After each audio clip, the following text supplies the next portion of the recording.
Meu irmão engravidou minha noiva. Minha família me culpou, então cortei todos eles da minha vida. Desde pequeno, todo mundo na nossa família sabia quem era o queridinho. Ninguém falava disso abertamente, mas era evidente em todos os aspectos da nossa vida. E o favorito definitivamente não era eu. Hoje tenho 32 anos, e meu irmão mais novo, o Mike, tem 29. Mas a dinâmica na nossa família nunca mudou. Desde cedo, dava pra perceber como tratavam a gente de forma diferente. Se o Mike quebrava alguma coisa, tipo quando ele destruiu o vaso preferido da nossa mãe, de algum jeito, a culpa caía em mim. Você é o irmão mais velho, diziam. Tinha que ter impedido ele. Mas eu nem estava na sala quando o vaso quebrou. Só que isso não importava. O Mike era muito novo para entender as consequências das atitudes dele. Então a responsabilidade sempre era minha. Se a gente conquistava algo, a vitória dele sempre parecia maior. Lembro que no 5º ano ganhei uma competição de matemática. Minha mãe só falou parabéns rapidinho e voltou a fazer o jantar. Mas quando o Mike recebeu um certificado de participação num campeonato de futebol, fizeram um jantar comemorativo e chamaram os amigos todos. Você não vai ficar chateado, né?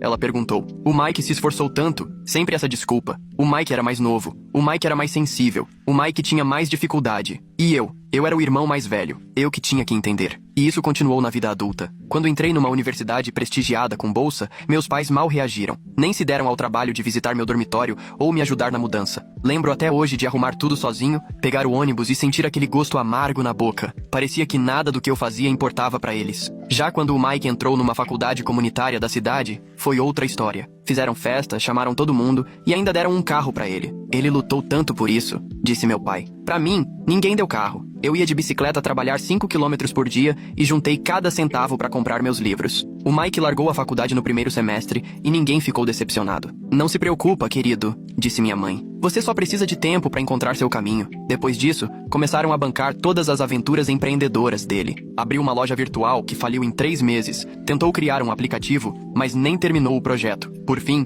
começou a vender artigos esportivos. Outro fracasso. Eu só observava, enquanto meus pais despejavam milhares de reais nessas tentativas furadas. Um dia perguntei por que continuavam apoiando ele, e minha mãe só fez um gesto com a mão, como se fosse óbvio. O Mike ainda não se encontrou. Ele tem tanto talento. A gente precisa ajudar ele a descobrir. Mas eu nunca tive esse tipo de apoio. Paguei meus estudos, trabalhava depois das aulas, e quando pedia uma forcinha, ouvia a mesma coisa de sempre. Você é independente. Isso é ótimo pra você. Vai te deixar mais forte. Queria poder dizer que isso não me afetava, mas afetava sim. Por mais que eu me esforçasse, sempre sentia que não era suficiente. Como se nunca fosse bom o bastante. Nem pra eles. Talvez nem pra mais ninguém. Essa diferença de tratamento deixou cicatrizes. Me fez duvidar do meu valor. Me fez questionar se algum dia eu ia conseguir me sentir à altura. E foi aí que a Sarah apareceu na minha vida. A gente se conheceu numa festa de um amigo do Mike. Quase nem fui porque estava exausto do trabalho. Mas o Mike insistiu. Vai lá, relaxa um pouco. Vai ter gente legal. A Sarah chamou minha atenção logo de cara. Tinha um carisma natural que iluminava qualquer ambiente. Estava rindo de alguma história boba,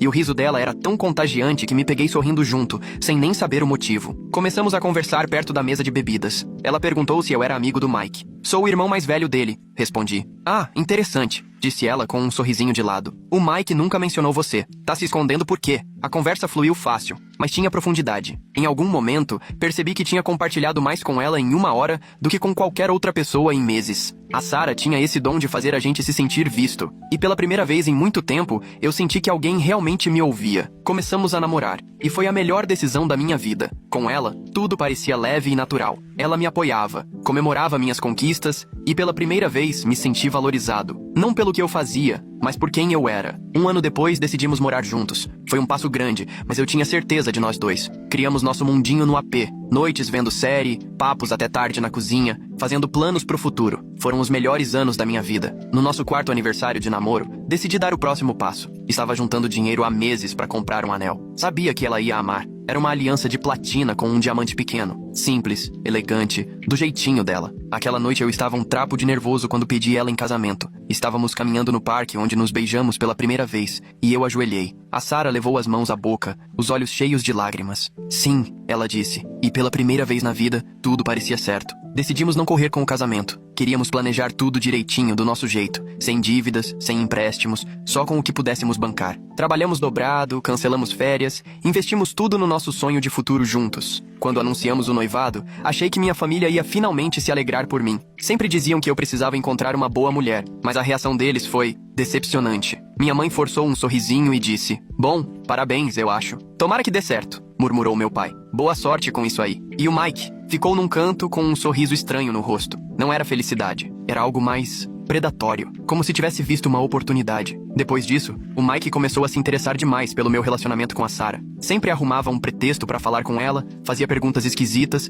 e soltava comentários que me deixavam com a pulga atrás da orelha. Você tem sorte, viu? Ele dizia. Nem todo mundo consegue lidar com alguém tão sério. Ou então, você podia ter encontrado alguém melhor. Mas se tá feliz, né? Fazer o quê? A Sarah ria, dizendo que eram só piadinhas idiotas. E eu tentava não dar bola. Mas cada vez que ele falava alguma coisa, me dava um arrepio na espinha. Na época, achei que o Mike só estava sendo infantil. Mas hoje vejo que aquilo foi o começo de algo muito pior. 4 meses antes do casamento, comecei a notar mudanças na Sarah. Ela já não era mais aquela mulher leve, sorridente, empolgada com o futuro. Estava distante, nervosa, e isso começou a me preocupar. Tudo começou com o celular. Ela passou a mexer mais do que o normal, e sempre que eu entrava no cômodo, ela bloqueava a tela ou escondia. Tá falando tanto com quem assim? Perguntei um dia. Coisas do trabalho, respondeu sem nem olhar pra mim. Eu queria confiar, mas estava difícil. Cada vez que ela chegava tarde, minha desconfiança aumentava. As desculpas dela pareciam mal ensaiadas. Fiquei até mais tarde no escritório, dizia, mas eu sentia o leve cheiro de vinho e de um perfume masculino, que não era nem o dela nem o meu. Tentei me convencer de que era só estresse. A gente estava trabalhando demais para juntar grana pro casamento. Achei que aquilo podia estar afetando ela, mas no fundo, eu sabia que tinha algo errado. Um mês depois de as coisas começarem a mudar, notei outra coisa. A Sarah estava com um brilho diferente. Sorria mais. O apetite mudou. Demorei umas semanas para juntar as peças, mas quando entendi, me bateu como um raio de felicidade. A Sarah estava grávida. É o destino, pensei. Fiquei nas nuvens. Para mim, era um sinal de que nosso futuro estava se encaixando perfeitamente. Não contei para ela que já tinha percebido. Queria esperar o momento dela de me contar. Mas quando ela finalmente sentou ao meu lado numa noite, percebi que vinha bomba. Os olhos cheios de lágrimas, as mãos apertadas com tanta força que os nós dos dedos ficaram brancos. Preciso te contar uma coisa. Ela começou com a voz tremendo. Meu coração parou. Eu tô grávida, ela disse quase sem voz. E depois de uma pausa que pareceu uma eternidade, ela completou. Mas o bebê não é seu. As palavras me acertaram como um soco no estômago. Eu ouvi, mas não consegui processar. Era como se o chão tivesse sumido sob os meus pés. Como assim? Perguntei, mesmo já sabendo a resposta. A Sarah começou a falar, a voz embargada pelo choro e pela culpa. Disse que o bebê era do Mike. Só consegui entender pedaços da explicação. Ela falou que tudo começou na festa de noivado. O Mike encurralou a Sarah enquanto eu estava ocupado conversando com os convidados. Disse que ela estava cometendo um erro ao se casar comigo, que eu não a valorizava e que ela merecia mais. Você não dá valor pra mim, ele disse. Ela chorou. Falou que eu nunca entenderia ela como ele entendia. Ele se aproveitou das inseguranças dela, alimentou as dúvidas até que ela acreditasse. Descobri que ele prometeu o mundo a ela. Disse que eu nunca conseguiria dar a atenção, o amor, a vida que ela merecia. Fui uma idiota, ela disse. Não sei por que acreditei nele. Eu não conseguia ouvir mais. Raiva, traição, choque, tudo explodindo dentro de mim. Levantei e falei, arruma suas coisas e vai embora. Ela ficou sentada um tempo tentando dizer algo, mas eu já não escutava mais. Depois que ela saiu, liguei pro Mike. Ele atendeu na hora como se já estivesse esperando. O que você fez? Gritei. No começo, ele tentou minimizar, dizendo que tinha sido um erro de bebedeira, que foi só uma vez e não significou nada. Mas quando eu apertei, o tom dele mudou. Talvez, se você fosse um noivo melhor,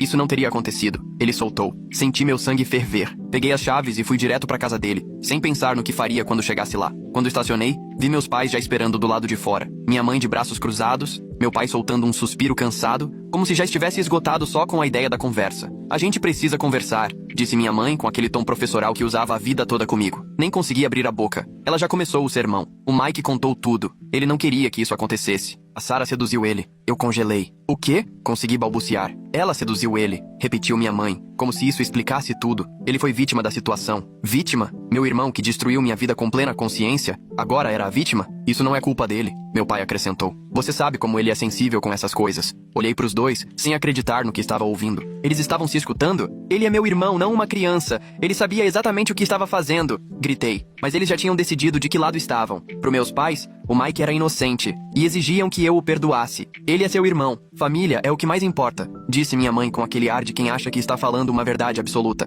Você não pode deixar isso destruir nossa família. E aí, ela soltou a frase que me quebrou por dentro. Você precisa apoiar a Sarah e o bebê. Ela tá grávida. É sua responsabilidade ajudar ela nesse momento. Eu quase perdi o fôlego de tanta raiva. Responsabilidade? Quase berrei. Esse filho não é meu. E depois do que eles fizeram, eu não devo nada a ninguém. Minha mãe ficou ofendida, como se eu tivesse dito algo absurdo. Você tá sendo muito duro. Todos nós cometemos erros, disse ela. Você é o irmão mais velho. Tem que dar o exemplo. Apoia eles. Apoiar eles. Eu fiquei tão chocado com a lógica torta que nem sabia como responder. Nos dias seguintes, eles não me deixavam em paz. Minha mãe mandava mensagens do tipo: estamos esperando você cair na real. O Mike tá arrasado. Ele não quis te